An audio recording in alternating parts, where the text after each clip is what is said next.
You know what I mean? And there's a big difference. It seemed like Ngannou was waiting to counter Lewis. Now, Ngannou spoke about that. He said, listen, the problem is I came into that fight with the fear from my last fight. Of course, his last fight was against Stipe Miocic. But against Stipe, he didn't really take a ton of damage. You know, he lost by decision. Yeah. It's not like he got knocked out cold. And, you know, I hate to bring myself into this conversation again like the huge narcissist that I will sound like. But here's a perfect example. Look at that grid. Look at that. That's why I need you on two screens, split screens, as it were. You know, Harrington, don't fucking black out Lewis's little sarcastic, the glint in the eye. I see the mocking. You're not even saying it. Go on, say it. Get it off your chest. No, I'm not saying anything. I'm just saying, you know, you're like, oh, I hate to make it about me. Michael Bisping, who knows how to make anything about him. No. He's like, let me explain to you how I can relate to. I'm giving you an example. UFC 100, we all know I got knocked out viciously against Dan Henderson. Okay? Everyone said he'll never come back from that knockout. Simple as that. My next fight, I was fighting Dennis Kang, who came over from Pride, had a big reputation. He was top 10 at the time. And, you know, tough fighter in Manchester in my own backyard, so a ton of pressure. And on top of that, in the training camp, I got sparked out a couple of times. We brought in some good boxers, and I got caught a couple of times. And they had to call off the training session, you know, because I wasn't out cold, but I got dropped and wobbled a couple of times. So walking into that fight, of course, you know, there's demons. My last fight, I got knocked out cold. They call it being gun shy. You get knocked out and then you're gun shy and then your career is over.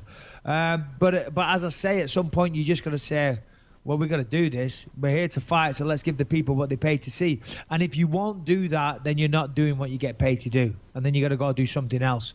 So that led us to have a discussion on UFC Tonight last night about what to do with fighters in that situation. And some people suggest taking a point from the fighters. But you can't, if both guys aren't initiating the fight sequences, you got to take a point of both of them. It does nothing. It's a wash. Both of them, you're in the exact same position. So who gives a fuck? You know what I mean? It's like, now it's a 9-9 round instead of a 10-10. It might as well be a fucking 2-2 because it doesn't matter because the score is the same. What I suggest is in that situation is what they used to do in Pride. Okay, fighters are prize fighters, and the prize is the money. We all fight for the money. As soon as you start fucking waving a yellow card like they did in Pride and saying, okay, you just lost 10% of your purse. You just lost 20% of your purse. Then they start thinking, oh, shit, we got to step on this gas because I want to go home with something. I've done all this fucking training camp. Yeah. I've done all this work and sacrifice, and I flew across the world, and I haven't seen my family, and I've run, and I've got out of bed at 6 a.m., and I haven't had a steak or a dessert when I wanted one. I didn't have a glass of wine. And now you're telling me I'm not going to get paid the same amount because I'm not doing it. Fuck this, let's go, bang. That is the number one way to make people fight. And I see Harrington nodding his head in the background in agreement, or at some porn or something he's looking at on that screen. Yeah. Harrington, here's the problem with Harrington. He's great, and he's really good. Harrington does a great job when we ever ask him to come in.